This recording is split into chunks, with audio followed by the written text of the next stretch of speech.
अगर आपने कभी भारत के नक्शे को गौर से देखा हो तो इस बात का जरूर ध्यान दिया होगा कि हमारे देश के नक्शे में श्रीलंका को भी दर्शाया जाता है। बचपन से भारत का मानचित्र देखने और उसका चित्र बनाने के बावजूद भी आप में से ज्यादातर लोगों को इस बात की जानकारी नहीं होगी कि हमारे देश के नक्शे में श्रीलंका का हिस्सा क्यों दिखाया जाता है। अगर आप भी इस सवाल का जवाब जानना चाहते हैं तो इस वीडियो को आखिर तक जरूर देखें। भारत के मानचित्र में क्यों आता है श्रीलंका? अगर आप किसी भी देश के मानचित्र पर नजर डालेंगे तो आप देखेंगे कि हर देश के आसपास मौजूद सीमा रेखा दूसरे देश से मिलती है। ऐसे में किसी भी देश का नक्शा देखने पर आपको दूसरा देश भी दिखाई देगा, लेकिन इसका मतलब ये नहीं है कि नक्शे में दिखाया गया देश किसी दूसरे देश का हिस्सा कहलाएगा। इसी तरह भारत के नक्शे में दिखाया गया श्रीलंका हमारे देश का हिस्सा नहीं है, लेकिन उसे हमारे देश के नक्शे में दिखाए जाने के पीछे समुद्री कानून है। इस कानून को बनाने की पहल द यूनाइटेड नेशंस (UN) द्वारा की गई थी, जिसके तहत साल 1956 में पहला law of the sea UNCLOS first यानी United Nations convention on the law of the sea सम्मेलन आयोजित किया गया था।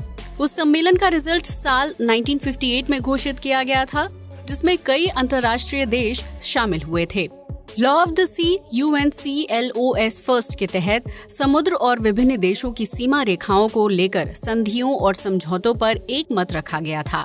इस कानून को लेकर साल 1973 से 1982 के बीच तीसरा संयुक्त राष्ट्र सम्मेलन किया गया था, जिसके परिणाम स्वरूप समुद्र से जुड़े कानूनों को अंतर्राष्ट्रीय स्तर पर मान्यता दी गई थी। लॉ ऑफ द सी के तहत किसी भी देश की आधार रेखा यानी बेसलाइन से 200 नॉटिकल माइल्स तक समुद्र में मौजूद हर चीज को नक्शे में दिखाना अनिवार्य है। आपको बता दें कि एक नॉटिकल माइल्स 1.824 किलोमीटर के बराबर होता है। इस हिसाब से 200 नॉटिकल माइल्स 370 किलोमीटर होता है। ऐसे में समुद्री कानून के तहत भारत की आधार रेखा से 370 किलोमीटर के दायरे में आने वाली हर चीज या देश को नक्शे में दिखाना अनिवार्य है, जिसकी वजह से श्रीलंका दूसरा देश होने के बावजूद भी भारतीय मानचित्र का हिस्सा बन जाता है। आपको बता दें कि भारत के तमिलनाडु राज्य में स्थित धनुषकोडी गांव से श्रीलंका की दूरी महज 18 मील है। इससे आप अंदाजा लगा सकते हैं कि श्रीलंका अंतर्राष्ट्रीय समुद्री कानून के तहत भारतीय नक्शे का हिस्सा कैसे बना होगा। लॉ ऑफ द सी के तहत भारतीय नक्शे में श्रीलंका को दिखाए जाने को लेकर आर्टिकल 76 में कुछ अहम बातों का जिक्र किया गया था, जिसके तहत ये बताया गया था कि अगर भारत या श्रीलंका अपने अधिकार क्षेत्र को मानचित्र में दर्शाते हैं तो उसके 370 किलोमीटर दायरे में आने वाली हर वाटर बॉडी को दिखाना जरूरी है।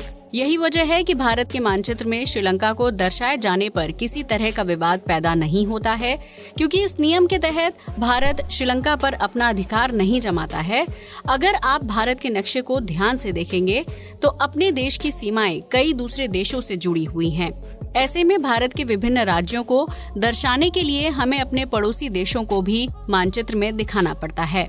अगर उत्तराखंड को दिखाना है तो उसके साथ जुड़ा नेपाल भी मानचित्र में दिखाई देगा। वहीं भूटान और बांग्लादेश भी अपनी सीमा रेखाओं की वजह से भारतीय नक्शे में थोड़ी बहुत जगह बना लेते हैं।